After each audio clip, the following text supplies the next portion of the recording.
Mr. Money Morton, greatest of all time at all times, and I'm probably gonna do one more video, then probably hop on some Call of Duty. Follow me on Twitch at Mr. Money Morton.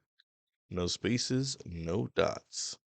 Okay, let's see. I think I'm gonna do one of these videos, honestly.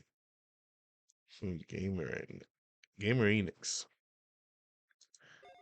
Video game maps keep getting bigger and bigger. I mean, obviously, people make maps of all sizes, but the average size has got to be going up over time, right? Well, who's on the leaderboard? Hi, folks, it's Falcon, and today on Game Ranks, 10 of the biggest video game maps. Starting off with number 10, it's Final Fantasy 15, which clocks in at 700 I didn't even square play miles. Final Fantasy. Now, when trying to determine how big a video game map is, there's one big roadblock you got to overcome, and that's that video games lie. They will lie nonstop if they can get away with it, and they usually do. I mean, that's kind of the point. Video games are actually nothing like real life, but they're trying to immerse you and feel like real life, but nothing in them is like real life. So, like, damage that you're doing, how much health you have left, the difficulty, all these things, they're lies. Distance and travel time? Come on. You think they're telling the truth about that? Nah. Final Fantasy XV's game world appears massive if you just look at it on a map. And that's how most articles and YouTube videos determine how big a video game is. They just use the map scale and extrapolate from there. The problem is it does give a false impression, even though it's technically correct, or it seems technically correct at least. I mean, driving around Final Fantasy 15, it does feel like the map is 700 square miles. It takes about a half an hour to drive from one end of the map to the other, and just from the numbers, it seems like the world's probably bigger than Skyrim or Breath of the Wild in terms of straight size. But in reality, it's honestly a lot smaller than most open world games because most of the map can't be explored. It's a series of roads with very little to do in between them.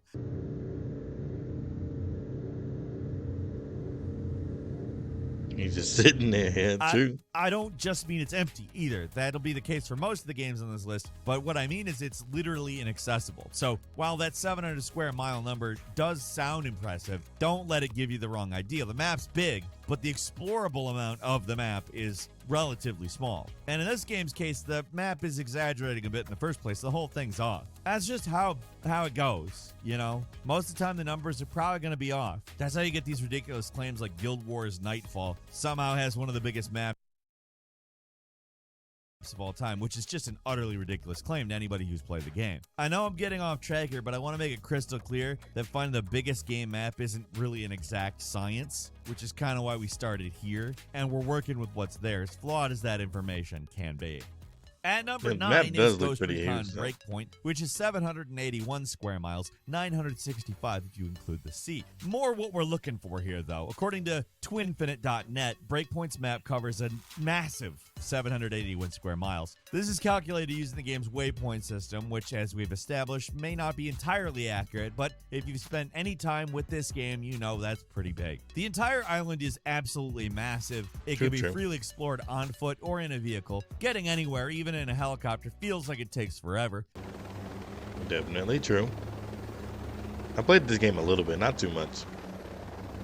Ghost Recon Wildlands, the previous game, was also massive and set in a single country, so this game should be smaller, right? Well, not necessarily, just going by the map. This game's about twice the size of Wildlands. Not quite that much bigger, but it is a lot bigger, especially with the extra islands they've added after release. This is one of those games you can really feel how big the world is. The scale actually feels relatively realistic compared to most open world action games as well, for good and for bad. It takes an eternity to get anywhere, but some of those mountain views are really impressive. The actual game's kind of a mess, but you can't throw shade about the map size. It's really gigantic.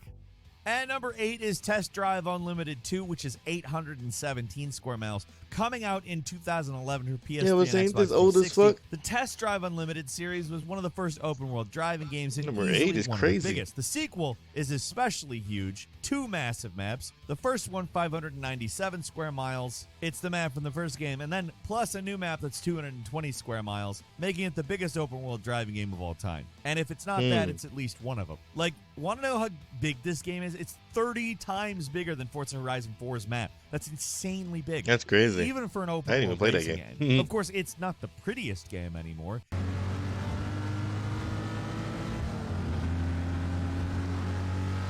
And the variety of environments really, it's not quite there, but they're selling the game on the huge map, and it's really enormous.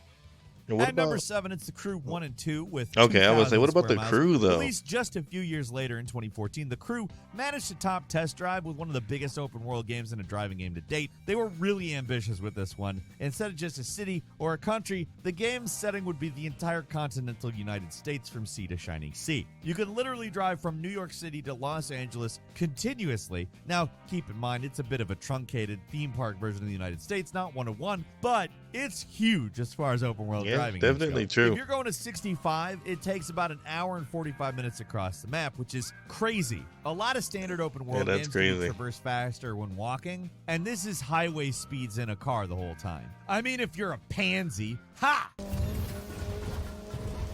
Oh, him taking the off-road a pansy is crazy. 65. Compared to reality, it's nothing. And there's definitely a lot of empty space here that's got nothing really particularly interesting going on in it, but there's enough landmarks and noteworthy cities that there's usually something to see. Crazy. Most open world games these days are less interested in going bigger, instead of aiming for more dense and interesting worlds. Even The Crew is going in that direction. The next game's set on the island of Oahu, which might sound like a downgrade, but it's probably going to be a more visually interesting game. That's the idea, at least. And number 6 is Fuel, which is 5,560 square miles. This 2009 racing game comes from Asobo Studios, a French developer who developed, among many other things, Microsoft Flight Simulator 2020, which we'll be looking at soon enough, and weirdly enough, the Plague Tale series. In terms of size, the strange post-apocalyptic open-world driving game has yet to be beaten in the genre. The map is 5,560 square miles. That's double the Cruise America. That's insane. Seriously, this single barren wasteland that makes up Fuel is bigger than the entire continental United States, or at least the Cruise version of it. That's it crazy. takes 3 hours to drive from one end of the map to 3 the other hours? going 65, and let me tell you, folks, there's not a lot to see. 3 hours is crazy. 3 hours? They probably just randomly generated that map and just... Neurologists have 3 found hours? that tinnitus. This is one of those games where maybe a little too big for its own good, but there are fans who are drawn into its uniquely strange driving world. I mean, who makes an open world driving game and gives it a Mad Max spin? It's an odd choice, but I guess it explains why there's nobody around. And number 5 is Atlas, a 27,962 square mile map. Anyone remember this one? Sold as the ultimate pirate simulator, a massively multiplayer online game back in 2018. It got a bit of flack for poor performance. Got some shaky gameplay, some not good visuals. I mean, it was kind of a mess. It's still technically in early access, just to give you an impression of how things are going. Maybe it's improved in the last few years, I don't know. All I really care about here is the map size, and ooh, it's big. A crazy person even managed to map it out themselves. Swimming from one end of the map to the other took about 33 hours to do. Probably go a lot faster if they had a ship, but of course, getting access to a ship in the pirate RPG is actually more trouble than it's worth. Of course, the map's split up by a 15 by 15 grid with 225 regions and 568 islands to explore, so to put it mildly, it's a lot. Also, it's a broken mess.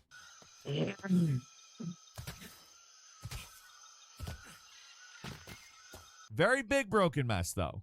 And number 4 is The Elder Scrolls 2 Daggerfall, 80,823 square miles in this game. You can't talk about giant game worlds without bringing up Daggerfall. That's crazy. It's basically required. If I don't do it, I think I get a fine. Anyway, the game came out back in 1996. That's crazy. And it still has one of the biggest game worlds of all time. There's over 15,000 cities, towns, and dungeons to explore. The game world is roughly equivalent to the entire island of Great Britain, and that takes about 70 hours to walk across in real time. To put it mildly, very big. In this case, also, it's pretty empty. 70 hours is crazy. Just copy-pasted environments with nothing of note in them. But that doesn't mean it's not impressive, especially for when this game came out. Like, Daggerfall came out in 1996 for MS-DOS. This is Bethesda when their ambition far exceeded their ability. The game is famously a buggy mess. And, oh, hey, wait. I remember saying that about something recently. Like, there's still bugs in their engine. Which engine was that? The engine that they've been using forever. Not since Daggerfall, thankfully, but still. I think maybe Bethesda needs to get a little bit more realistic about some certain things. But hey, go back to this game. It's a time capsule. The scale of the world is impressive, even if the gameplay's pretty rough. At number 3 is Microsoft Flight Simulator. Yeah, this game's 196 million square miles. Yeah, Million Great is Britain's pretty big. wild. You know what's bigger? The world. Yeah, unlike The Crew, which said, hey, we're going to recreate the United States, and then did it all theme park-like. Flight Simulator 2020 was like, we're doing the entire Earth. We're really doing the entire Earth. You don't think we're going to do the real entire Earth? We're going to do the real entire Earth. Using topographical data from Bing Maps and AI generation, the game attempts to accurately recreate the entire world. In many places, it looks That's amazing, crazy. especially the spots where they put a lot of focus. Anywhere that's gotten region-specific updates both looks incredible and highly accurate to the region. The only downside is that they're using Bing Maps instead of something more up-to-date like Google Maps, but that's really True, only going to bother true. people who want to check out their hometown and like notice construction from a few years ago. Not that big of a deal. In areas where you don't have a lot of map data, the accuracy's not super great, but the size and scale of the world is absolutely accurate. So let me put this into perspective here. It took a guy 39 and a half hours to fly from the North Pole to the 39. South Pole. That's nearly 2 days of nonstop flight, which goes without saying, but that's a long time. I mean, it can't get much bigger than this, right? Well, no, not if we're talking about Earth-based games, but hey, there are space-based games, aren't there? Yeah. Moving on to number 2, it's Starfield. Rhymes with Garfield. Meet me in the Why? lasagna system, everybody. There's 1,000 planets and 100 star systems. Starfield just Ew. came out, so at the moment I don't know the exact numbers, but I can say pre-release, we know there's 1,000 planets and 100 star systems. There's a lot of planets. Just one of them is Earth, and while the scale isn't 1-to-1 like in Flight Simulator, it's still very big and takes a very long time to traverse, and that's one of 100. 1,000. There's 1,000 planets. I don't know. I haven't been everywhere in this game, and I'm probably not gonna go everywhere in this game. No matter how you compare it, though, either by galactic map size, which makes this game bigger than basically anything, or by That's comparing crazy. traversable area on foot, I think Starfield's probably one of the biggest games out there. There are so many planets, and many of them are gas giants that you can't explore. A good chunk of them you can explore. Most of them do feel like procedurally generated lumps of land, and the actual handcrafted area of the game isn't nearly as big, but we're just talking about map size. We're not talking about like anything else. All I can say is that it's huge. Starfield is Bethesda's biggest game by a lot, and that's a pretty impressive definitely. accomplishment, even if there isn't all that much to do in space. It's not like real space is going to be a lot different. Not like you go to Mars and like it's handcrafted. It's kind of procedurally generated by time. It's not code that did it, but maybe it is. Who knows? Yeah. It's probably not. And finally, at number 1, it's Elite Dangerous. 13.8 cubic light years, or 400 billion star systems. Starfield's impressive, but Elite Dangerous takes it to another level. Not just content with 1,000 star systems, What? this game contains a 1-to-1 scale simulation of the entire Milky Way galaxy. That's 400 billion star systems modeled using real galactic charts. Now, Elite Dangerous isn't like most of the other games on this list. You're mostly spending your time in this game in space, but there are some planets that can be landed on and explored. Now the power's back online, they've come to investigate. What the fuck? It's just not like Starfield, where most planets you can get out and walk around. Still, the size of the galaxy is just staggering. There's an entire class dedicated just to exploring, but even still, only a small portion of the galaxy has been explored. As of 2022, 0.05% of the entire galaxy has been charted in the game. It's all there in theory, but in reality, it would take thousands of years to fully map out the Milky Way What in the the game. fuck? And I'm not even talking about doing it in real life. So this list has gone from games where you can jump across the map in less than an hour to a game where you need probably 100 lifetimes. So there. Unless somebody can go What? ahead and map dark space and all the other galaxies we're aware of, I don't think That's anybody's going to top crazy. this anytime soon. I do have a quick bonus for you, and it's probably the most obvious one given the last one. It's No Man's Sky. Obviously, we're going to talk about this because theoretically, it's huge. It's possible for the game to generate a mind-boggling 18 quintillion planets, or 18 millions. It has the potential to be gigantic, but I think the procedural generation disqualifies it from being the real biggest game map, because there's no actual map. It's just like all procedurally generated. Elite Dangerous is I mean, yeah, there's a lot of procedural generation, but at least it specifically tries to simulate the Milky Way. No Man's Sky doesn't do that. The funny thing about this game is it has possibly more planets than any other game, but the actual galaxies are smaller, and the distance between planets also feels kind of wrong. Starfield and Elite both try to make the travel times feel real within their fiction, like planets are realistically spaced apart, but not, necessarily in No Man's Sky. It's kind of more about convenience than realism, which is a fine direction to go in, but it does affect how I view the map. I don't know, it's a tough one to call, so I'm just gonna leave it up to you guys. Does No Man's Sky have the biggest video game map, or should it not count? You tell me. I seriously don't know. I'll meet you in the comments, though. If you like this video, click like. If you're not subscribed, has a great time. That's crazy. Like, you said 1,000 lifetimes to cross over? Like, what? I didn't even know they made such a video game like that. That's crazy. Like, I think all it's missing is a goddamn